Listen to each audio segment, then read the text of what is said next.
How to send large videos on Gmail. Open Photos on your device and select the video that you want to send on Gmail. You will see the share button on the bottom left of your screen. Tap on that and look for the Gmail option there and tap on that. You will receive a pop-up saying the files you are trying to share exceed the attachment limit. Hence, you will not be able to send that video further, so tap on OK and then on Discard. Now, instead of looking for a Gmail option there, look for the Drive option and tap on that. Here, select the account you want to send the video to and select the folder you want to share the folder in and then tap on the Upload option.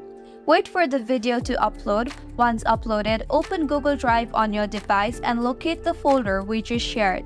You can see uploaded just now, so tap on the three dots there and then tap on Copy Link. The link will be copied to clipboard.